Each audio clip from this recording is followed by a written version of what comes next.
ramblers, tangenters, and sidequesters to the Daily Ramble with Jules. I am Jules, a 20-year-old college student with thoughts about life, the world, and all of the wonderful things in it. I created this podcast to talk about my life and spread some joy around to anyone who's listening. We'll talk about some good news, pop culture, and, as always, a sprinkling of something good every week. Starting off with our Super Trooper Spotlight of the week, this week we are discussing Dance Moms: A New Era Season 2. I am so excited to talk about this season because I recently started rewatching it. Yes, I have seen it previously, but during my rewatch, I started noticing some things, and I would like to talk about it. Because has anyone else noticed that in this new era of reality TV, it feels so produced? Because if you think about old reality TV shows, including the original Dance Moms, which was during the whole TV renaissance when reality TV was becoming a new thing, you never, rarely ever saw producers or heard producers speaking, and it never really felt produced or created or fake. This season, I am totally feeling that, because that's the difference between season 1 of being on a reality show and season 2, because everyone knows exactly what's coming, they know exactly what they're going in for, and they use that to their advantage. And sometimes it doesn't make for great reality TV because they just allow themselves to be produced. And sometimes it's just not fun to watch. I would like to specifically cite the opening episode when Corinne, Lily's mom, is doing her interview to open up and talk about how the last season went for them. Because a lot of things changed at the end of the last season. But Corinne is looking straight into the camera and saying something in her interview, and she says it's nefarious. Is that how you say it? Nefarious? And the producer has to correct her. Why would you be saying a word that you don't know on TV unless you're reading it or you were told to say it? And even if you were told to say it, you would know how it's pronounced because you heard someone else pronounce it for you. They're really just proving the fact that this is season 2 and they're ready to be produced. They're doing what the producers say. They're saying the things that they need to, and it's not making for great reality TV, if you know what I mean. I mean, seriously, we couldn't at least let her hear the word before the interview, because now we all know that they're just reading off their interviews, reading off different lines that they want them to read, and it doesn't make it as fun, because now it doesn't feel real. It feels like I'm watching a scripted TV show, which, yes, do I watch scripted TV shows? Of course, 100%. But I wasn't coming to Dance Moms: New Era for that, and now I feel like that's what I'm receiving. And season 2 also gets off to the start where all of the girls, it feels like they already know what they're going into and they know how to play it, which it's not bad, but it feels kind of icky sometimes, only because you watch the girls standing there and talking about how they were perceived on the internet, or talking about how they need to prove themselves because they don't want everyone thinking they're a crybaby or that they're not a good dancer, which, no, obviously none of them are crybabies, none of them are bad dancers. They are phenomenal dancers, and they seem like the sweetest kids, but they know exactly how they're being perceived by media now, and I think that that is not aiding in the fact that this TV show feels heavily produced now, which I'm kind of sad about. But that is our recap of Dance Moms: A New Era Season 2. I'm excited to watch Season 3, but I'm again feeling like it's going to be the exact same result where it feels like a scripted TV show. So we will see. Hopefully I'm wrong. I am hoping that I'm wrong and that it does feel like the Dance Moms: New Era Season 1 and true Dance Moms that we all know and love. This is what I'm hoping for, so we shall see, and we will get back to it once Season 3 is released and I finish watching it.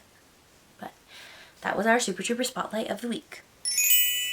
And next, we're moving on to our main segment, the unsupervised side quests. Alright, this week we had something very exciting happen. My niece turned 1 year old. I'm so excited for her because, I mean, a first birthday is something that obviously she doesn't remember, but I will never forget. And I was very blessed and got to make her very first birthday cake. And it was the very first piece of sugar she ever tasted.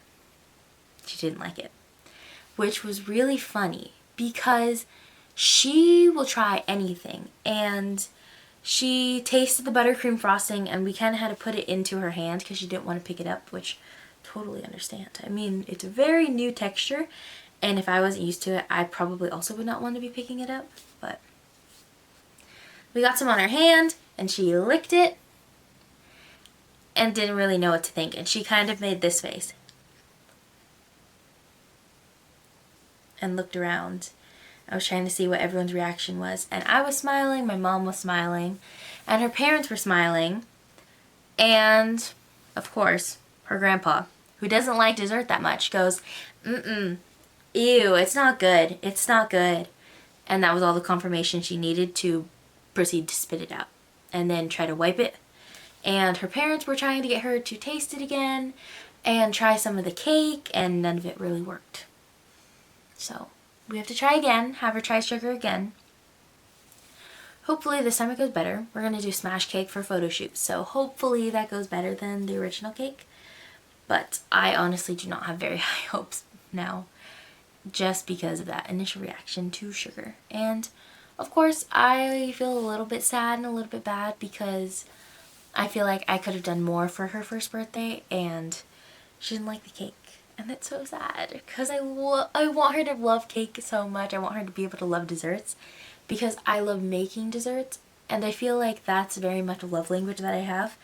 Always baking cakes, always baking desserts for everyone. So now that I feel like she doesn't enjoy it, it's kind of bringing me a little bit of a hurt to my heart, if that makes any sense. But I'm hoping that round 2 with cake and sugar goes much better than the first. But we shall see how that goes because honestly, my hopes not very high for this. So we'll see. But it was her first birthday and that was the most exciting thing ever for the entire week.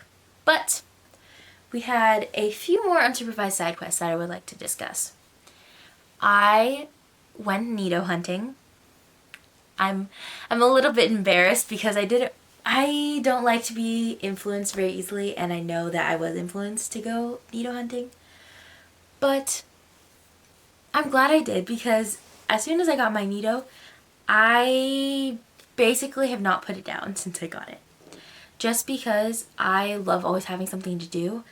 I'm in the process of getting diagnosed for ADHD, and having something to just do to help me focus has been so helpful. I took it with me to school and I just had it in my pocket. I'll walk around, have conversations with it in my pocket, and I've never been more focused in my entire life. So, super happy about my neato, but I'm a little ashamed that I had to wait till it got viral to discover what a neato was and then think, that actually might help me, and then go buy one because it was impossible to find. I had to go, I don't even know how far away from my house to go find a neato, but I ended up doing it and I'm very happy I did because I really enjoyed having it now. Alright, our next unsupervised side quest is that I was boxed by my friends. And that sounds really weird, but I will explain what being boxed is.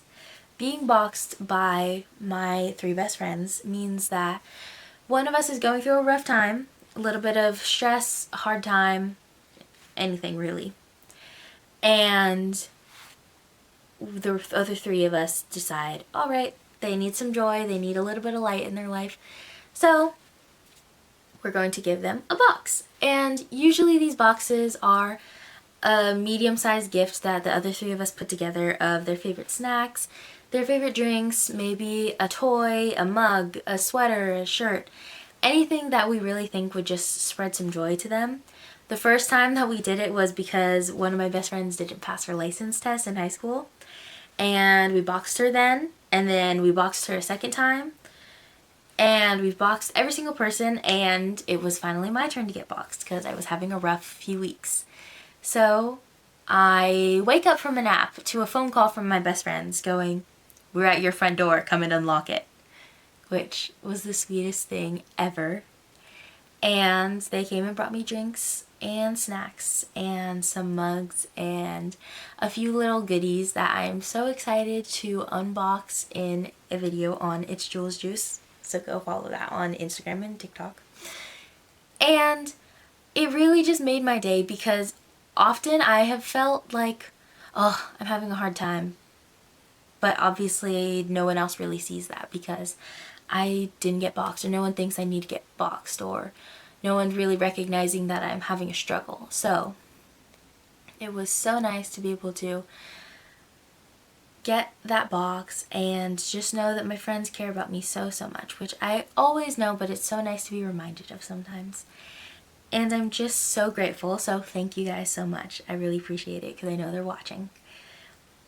But that really was a highlight of my week, and I think that unsupervised side quest where they came and dropped off my box to me was definitely one of the greatest memories that I'll ever have. So I really appreciate it, and I really enjoyed being able to see them. And our last unsupervised side quest for this week was an economical snack fail on my part. So my economical snack fail, I tried to be money savvy, and it didn't really work in my favor because I am rarely ever at my home to be able to make snacks or have fresh snacks or fresh lunch. So I try to buy myself some healthy, protein-dense snacks. So I buy myself mini beef sticks and trail mix with some almonds and good antioxidants and stuff in them. I also try to buy a fruit and cereal bar so that I can have just something quick with a little bit of sugar in it. I buy applesauce with electrolytes in it. I buy a lot of different things for that, and I also buy myself some drinks to go in that, whether it's an energy drink or coffee or soda, which I'm trying to stay away from energy drinks right now. But all of those things I usually go and buy at Target because I love Target and I love having an excuse to go to Target. But Target is not the most cheap store. You could get things somewhere else that's a lot cheaper than they are at Target. So I just chose to go to the regular grocery store and see if I could save some money. I probably will not be doing that again just because I could not find the things that I wanted for my snacks like I could at Target, because Target is targeted towards teenage girls, which I am not one, but I'm a teenage girl at heart, and young moms, young adults, which I am a young adult, so it is targeted toward my demographic. But I wanted to try something new because Target is an expensive store. So when I went to my local market, I did not find any individually wrapped trail mixes that were not just M&Ms and really processed and full of sugar, which is not something that I wanted. I could only find a very small bag of mini beef sticks, which I was upset about because I really wanted to buy some and be super healthy with them, but couldn't really do that. And I bought some apple cinnamon cereal bars, which are amazing. They are much better than other ones that I've gotten at Target, so I might be going back just to buy those ones again. And I was able to get some 0-calorie sodas that I really enjoy, but again, I just didn't get everything that I wanted. They didn't have really the quantities I wanted. There was no trail mix for me that I could enjoy because I like the ones that are a little bit healthier, a little bit more nut dense, rather than just cranberries and M&Ms, if that makes any sense. So for those reasons, I was a little bit unhappy with my trip, but overall, I think it was pretty successful because of the cereal bars. I did not have very high hopes, but I really love them. So I think I will definitely be buying those cereal bars again. And I'm also very happy with having sodas in my car at all times because it makes me more hesitant to go out and buy a soda when I'm having lunch with my friends because I already have some in the car. So I think those are a good investment that I will probably make again. all of this to say, my economical snacking was not a huge fail, but it definitely was not the success I was hoping for. And lastly, I thought of something else that is an unsupervised side quest that I would like to share with you this week. I had a Hog 4 lighting design project that was due.